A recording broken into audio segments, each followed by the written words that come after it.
सीतापुर से बड़ी खबर। जीपैट 2026 परीक्षा में जेएसएस इंस्टीट्यूट ऑफ फार्मेसी के छात्रों ने लहराया सफलता का परचम। संस्थान के होनहार छात्र मोहम्मद जावेद ने ऑल इंडिया रैंक 21 हासिल कर रच दिया इतिहास। पूरे जिले में खुशी की लहर। बताया जा रहा है कि लहरपुर रोड स्थित पारासराय चौराहा पर स्थित इस संस्थान के कई छात्रों ने शानदार प्रदर्शन किया है। लवकुश, फैजियाब, रूपांशी, तौफीक और मोहम्मद शादाब ने भी परीक्षा पास कर अपनी प्रतिभा का लोहा मनवाया है। छात्रों की इस बड़ी सफलता पर कॉलेज में जश्न का माहौल देखने को मिला। ढोल नगाड़ों की गूंज, भांगड़े पर थिरकते छात्र, मिठाइयां बांटी गईं और निकाली गई भव्य रैली। हर तरफ खुशी, उत्साह और गर्व का माहौल। संस्थान की डायरेक्टर डॉक्टर भूमिका योगी, डॉक्टर सुजीत गुप्ता और चेयरमैन अरुण कुमार सिंह ने सभी सफल छात्रों को दी बधाई। कहा, यह सफलता कड़ी मेहनत, अनुशासन और सही मार्गदर्शन का नतीजा है। सफल छात्रों ने भी साझा किए अपने अनुभव। कहा, निरंतर मेहनत और लक्ष्य के प्रति समर्पण ही सफलता की असली कुंजी है। फिलहाल इस उपलब्धि से पूरे सीतापुर में गर्व का माहौल है। जी, सबसे पहले तो मैंने थर्ड ईयर से इसकी स्टार्टिंग की थी, थर्ड ईयर के लिए, जो कि मैंने थर्ड सेमेस्टर से 8 सेमेस्टर होते हैं, तो थर्ड सेमेस्टर से इसकी मैंने प्रिपरेशन स्टार्ट की थी और थर्ड ईयर में आते-आते मैंने थर्ड ईयर में भी क्वालिफ़ाई किया था और इसकी जो रैंक थी मेरी 140 थी। फिर कॉलेज से सपोर्ट मिला, कॉलेज टीचरों का सपोर्ट मिला, specially director sir and director ma'am ने सपोर्ट किया कि आप और अच्छा बेटर कर सकते हो और फोर्थ ईयर में जब आए हम तो उसके लिए अच्छे से प्रिपरेशन की और फोर्थ ईयर में जो कि कल 7 अप्रैल को इसका रिजल्ट आया था GPAT graduate pharmacy aptitude test, जिसमें मेरी रैंक ऑल इंडिया 21 थी। कितने घंटे आपने लगभग पढ़ाई की? जी सर, वही लगभग स्टार्टिंग में 2 से 3 घंटे पढ़ता था। फिर जब जैसे-जैसे नज़दीक आता गया पेपर, क्योंकि इसकी जो सडन आई थी डेट एग्ज़ाम की, तो उसको प्रिपरेशन का जो टाइमिंग था उसको हमें बढ़ाना पड़ा था। लगभग 10 से 12 घंटे भी पढ़ना पड़ा, किसी दिन 15-16 घंटे भी पढ़ाई करनी पड़ी, तो उस हिसाब से इसको मैनेज किया हमने। एक अच्छी रैंक आपने हासिल की है, तो फैमिली बैकग्राउंड आपका क्या रहा? कैसे आपने इसकी तैयारी जी ज़रूर। सर, फैमिली बैकग्राउंड ज़्यादा मज़बूत नहीं है। मेरे पिताजी जो हैं वो एज़ अ बिज़नेसमैन हैं, छोटे-मोटे काम करते हैं और माताजी हमारी घर पे काम करती हैं और बाकी 2 भाई हैं छोटे और 1 सिस्टर है। तो कैसे आपने ये सोचा कि कुछ अच्छा किया जाए और अच्छी तैयारी आपने की? जी सर, तो जब भी फार्मेसी में हम यहाँ पे आए थे तो टीचरों ने बताया, सर ने बताया, सीनियर्स जो हमारे थे उनकी भी अच्छी रैंक थी, इन्होंने क्वालिफ़ाई किया था। उनसे पता चला कि ये इस फ़ील्ड में एक एग्ज़ाम होता है, जो कि मास्टर्स करने के लिए होता है और इसमें हमें स्कॉलरशिप भी मिलती है, तो हमने उसके लिए ट्राई किया और थर्ड ईयर में क्वालिफ़ाई किया और फोर्थ ईयर में भी क्वालिफ़ाई कर लिया। जो आपके और भी अभी जूनियर्स हैं उनको क्या मैसेज देना चाहेंगे? जूनियर्स को यही मैसेज देना चाहूँगा कि अभी जो उनकी पढ़ाई चल रही है, यही जो बैचलर की आप पढ़ाई कर रहे हो, उसको अच्छे से पढ़ाई करते रहो। जो भी आप सेमेस्टर में पढ़ाई कर रहे हो, उसको अच्छे से कॉन्सेप्ट क्लियर करते चलो अभी से, क्योंकि जो आपका बैचलर का जो 8 सेमेस्टर का जो आपका सिलेबस रहता है, वही लगभग जीपैट का रहता है, सेम सिलेबस। तो आप अगर कॉन्सेप्ट क्लियर करते रहते हो बैचलर में, तो जीपैट में इतनी दिक्कत नहीं आएगी, आप आसानी से क्लियर कर सकते हो। सर, जैसे कि हम थर्ड ईयर के स्टूडेंट हैं, सो इसकी तैयारी की नींव रखने में जो सबसे ज़्यादा मेरी मदद की, honourable director ma'am, doctor Bhumika Yogi ma'am and honourable director sir Sujit sir और यहाँ के फैकल्टी मेंबर्स और टीचर्स, जिन्होंने बहुत ज़्यादा मेरी सपोर्ट करी। जब मैं यहाँ पे आया था तो थर्ड ईयर से ही बहुत सपोर्ट मिलने लगा। मुझे ये बताया गया कि एक जीपैट का एग्ज़ाम है, जो कि आपके आने वाले पढ़ाई के लिए बहुत ही अच्छा रहेगा, जो कि आपके अंत तो आपको रिसर्च की फील्ड में जाना है या आगे भी जो कोई भी कॉम्पिटिशन में अच्छा करना है, इसके लिए बेहतर है। तो पहला स्टेप, पहली गाइडेंस मुझे अपने फैकल्टी टीचर से मिली, फिर उसके बाद और सपोर्ट जो डायरेक्टर मैडम से मिला। टाइम मैनेजमेंट जो यहाँ पे सबसे ज़्यादा अहम रोल अदा करता है, वो मुझे मैडम से बहुत ज़्यादा मिला एंड मैं पूरी तरीके से धन्यवाद मैडम का करना चाहता हूँ। Thank you ma'am, thanks a lot for time management. और फिर धीरे-धीरे फिर हम अपने पढ़ाई के ट्रैक पे आए और फिर सडन एक ऐसा अनाउंसमेंट हो गया कि जहाँ पे जो एग्ज़ाम मई में होना था, वो फरवरी लास्ट में और मार्च की स्टार्टिंग में हो गया ये। तो उस बीच थोड़ा घबराए भी, थोड़ा परेशान भी हुए और उस बीच भी हमारी मदद करने के लिए हमारे सर थे, डायरेक्टर सर थे, डायरेक्टर मैम थी और हमारे फैकल्टी टीचर्स थे। जो आपके स्कूल के एक बच्चे ने जो बहुत अच्छा प्रदर्शन किया, तो उससे आपने क्या सीख ली? सर, बहुत ही कुछ सीखने को मिला सर। जैसे कि यहाँ जब हम फर्स्ट ईयर में आए थे तो हमें टीचर्स ने बताया था कि हमारे जो सीनियर्स हैं, अनुपम सर, तौफीक सर, जिन्होंने बहुत अच्छी rank IIT BHU NIPER qualify किया था, GPAT all India rank 102 qualify करी थी। उसके बाद जैसे जो मेरे सीनियर थे जावेद भाई, जो आपके सामने बैठे हुए, इन्होंने थर्ड ईयर में ही 140 रैंक हासिल करी, जो कि मेरे लिए बहुत ज़्यादा प्रेरणा का स्रोत था। और इनको ही देख के मुझे भी लगा कि हाँ, शायद कहीं न कहीं हम भी कर सकते हैं, और भाई ने मेरी बहुत ज़्यादा हेल्प करी। इन्हें देख के और भी मेरे साथ बच्चे थे, उन्होंने भी मेहनत करी, और बाय लक कि मेरा हुआ। आगे क्या लक्ष्य है आपका? सर, मेरा आगे ये लक्ष्य है कि या तो मास्टर्स में नाइपर मोहाली, जैसे कि हर एक बच्चे का ड्रीम होता है, तो उस तरीके से मेरा भी है कि मैं एक फार्माकोलॉजी से नाइपर मोहाली के लिए और मेहनत करूँ और एक अच्छी रैंक वहाँ पे सिक्योर करूँ। Thank you sir.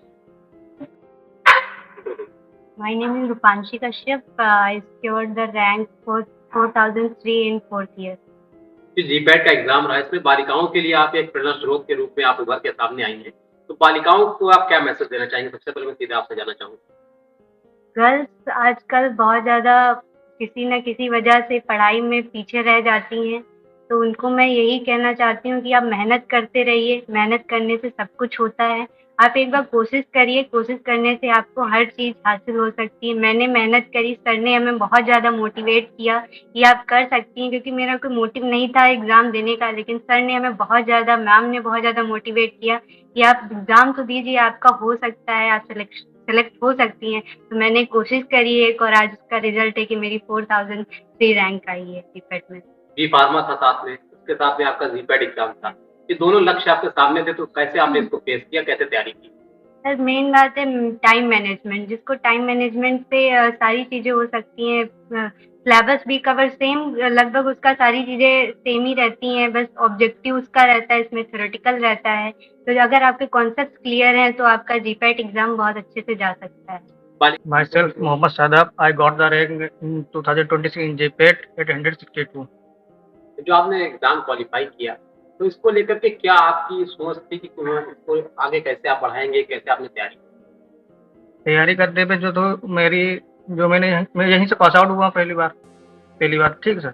उसके बाद जो यहाँ से 2 सीनियर निकले थे, अनुपम sir Naiko and Taufiq sir, तो उन्होंने जो यहाँ से स्टार्टअप दे गए थे जीपैट के लिए, तो वो हम लोगों के लिए बहुत प्रेरणा स्रोत था।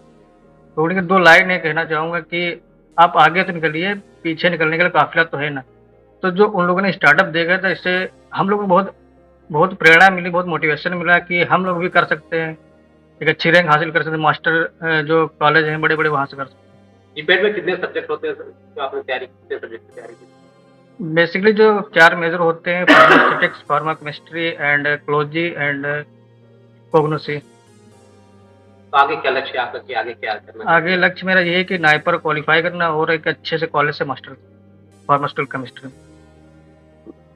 हमें जय सिंह इंस्टीट्यूट ऑफ फार्मेसी की डायरेक्टर मैम है भूमिका योगी जी। मैम, जो जीपैट का एग्जाम हुआ, तो इसको लेकर के आपने अपने बच्चों को कैसे इसको लिए प्रिपेयर किया, क्या कहना चाहेंगे? सर, मैं आप लोगों को बताना चाहती हूँ कि गन्ने के खेत में बैठकर एक छोटा सा इंस्टीट्यूट हम लोग रन करते हैं, और फैसिलिटी के नाम पे हम कोई कैफेटेरिया नहीं रखते, कोई ट्रांसपोर्ट नहीं है, बच्चा पब्लिक ट्रांसपोर्ट से यहाँ पर पहुंचता है।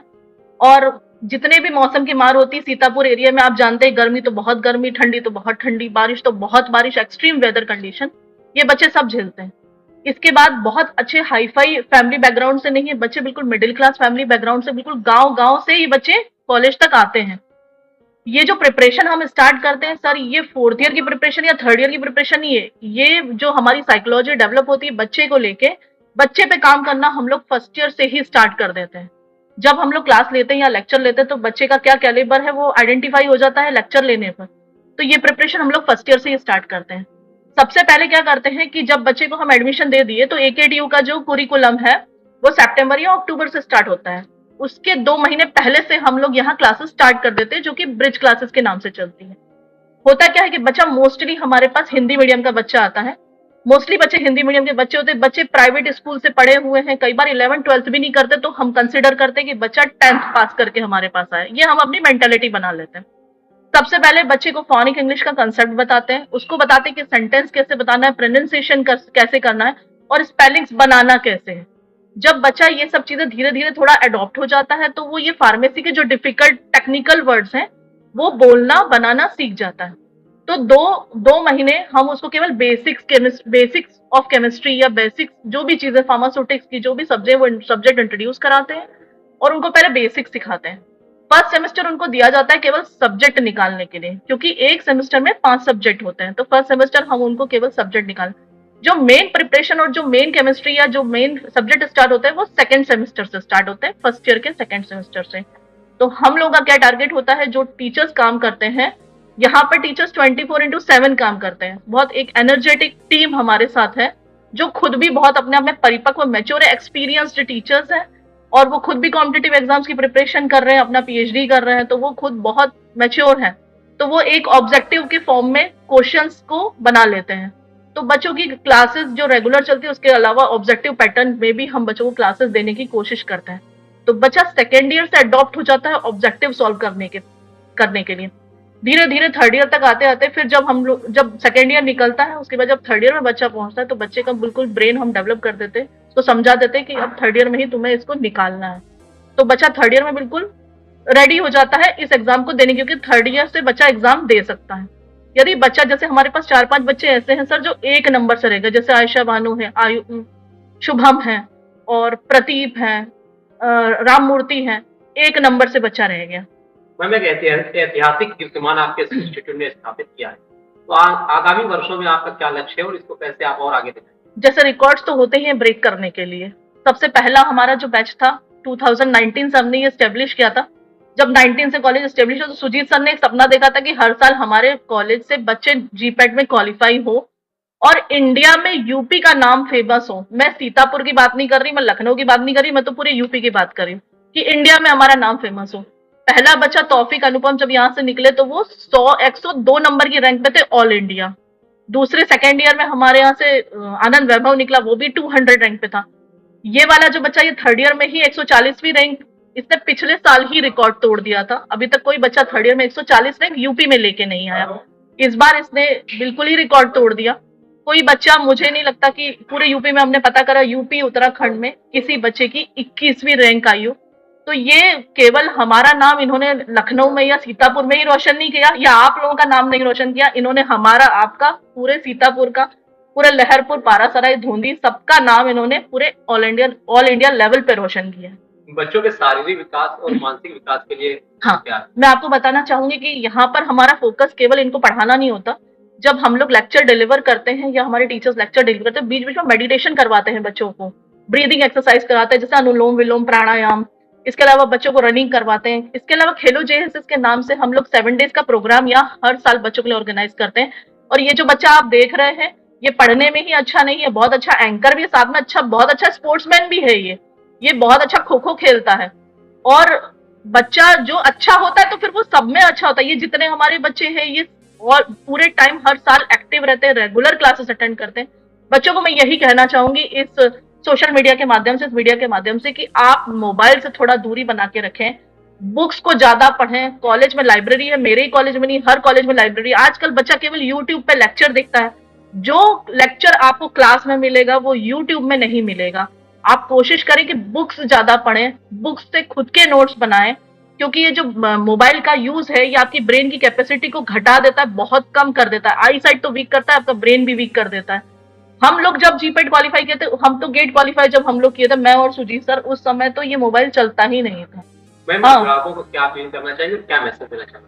गार्जियंस को मैं यही कहना चाहूंगी, जैसे कि जावेद की स्टोरी मैं सुनाती हूँ। जावेद से जब हमने डिस्कस हुआ जीपेट ये देने जा रहे थे, तब इनके रोजा चल रहे थे। उस समय रमजान का पाक महीना चल रहा था। बच्चा रोजे में 10 से 12 घंटे स्टडी करता था और रेगुलर कॉलेज भी आता था, अपनी स्टडी भी करता था, लाइब्रेरी भी यूज करता था। और इनके पिताजी माताजी को मैं बहुत हार्टली धन्यवाद कहना चाहूंगी कि इतना महान बेटा उन्होंने हमको दिया और इसने हमारे इंस्टीट्यूट का सब जगह नाम रोशन किया। तो गार्जियन को मैं कहना चाहूंगी कि आप लोग बच्चों को रेगुलर कॉलेज भेजें। बच्चा यदि क्लास में बैठेगा तो वो 100% 4 साल में कुछ ना कुछ बन के ही निकलेगा। लेकिन बच्चा यदि क्लास में नहीं आएगा, लैब नहीं करेगा, प्रैक्टिकल नहीं करेगा, तो वो कुछ नहीं कर पाएगा। जेएस सिंह में फिलहाल हमारे पास बहुत अच्छी टीम काम करती है, हर सब्जेक्ट के बिल्कुल परफेक्ट टीचर्स हैं। सुजीत सर का गाइडेंस है, हमारे चेयरमैन मिस्टर अरुण कुमार सिंह, हमारे जो मैनेजमेंट है, चेयरमैन है, वो सबसे भागीदारी शुरुआत तो मैं उन्हीं से करती हूँ कि कोई केमिकल आता है तो सर पूछते जरूर है, ये केमिकल आपने यूज किया? कोई भी इंस्ट्रूमेंट आया, कोई मशीन आई, तो सर परेशान होते, आपने अभी तक मशीन नहीं यूज करी। आप दूसरे इंस्टीट्यूट में जाके देखिए, ये डिफरेंस है जेएस सिंह से। मैनेजमेंट चाहते कम से कम केमिकल आप यूज करें, हमको खर्चा ना करना पड़े, लेकिन यहाँ पे कंसेप्ट बिल्कुल उल्टा है। तो यहाँ पे चेयरमैन, टीचर्स, डायरेक्टर्स और बच्चों का जो कॉम्बिनेशन है, उसका रिजल्ट ये 21वीं रैंक ऑल ओवर इंडिया में। दूसरा बच्चा हमारा फैजिया 3rd ईयर में ही क्वालिफाइड करा, बहुत अच्छा एंकर भी है, बहुत अच्छा स्पोर्ट्समैन है, बहुत अच्छा क्रिकेट खेलता है। तो मैंने वही कहा कि पढ़ने के साथ साथ बच्चों का पूरा विकास होना बहुत जरूरी है। रूपांशी ने तो एक लड़कियों के लिए एक इतिहास रच दिया। सीतापुर एरिया में कोई लड़की मैंने नहीं देखी, इसके पहले भी हर साल हमारे यहाँ से गर्ल्स भी पास आउट होती है, वो भी जीपेट क्वालिफाई करती है। दूसरी गर्ल है हमारे यहाँ से रूपांशी कश्यप। इन्होंने बच्चियों के लिए एक रोल मॉडल हो गई कि बच्चियां जो हैं निकले, आगे बढ़े, पढ़े। और हमारे कॉलेज में भी हर क्लास में 15 से 20 लड़कियां अभी हैं और बहुत मेहनती होती है लड़कियां, क्योंकि आप मानेंगे कि लड़कियों को डबल काम करना पड़ता है। घर में मम्मी की भी हेल्प करनी पड़ती है, कॉलेज में भी काम करना पड़ता है। हालांकि बॉयज भी हमारे यहाँ काम करते हैं। यहाँ पे एक हॉस्टल है हमारे यहाँ, बच्चा खुद से खाना बनाता है, खुद का दाल चावल बनाता है, खाना बनाता है, वही खाना खाता है। कोई हमने कैफेटेरिया नहीं दे रखा। ये कुछ छोटी छोटी चीजें हैं जो इंस्टीट्यूट में बहुत अच्छी।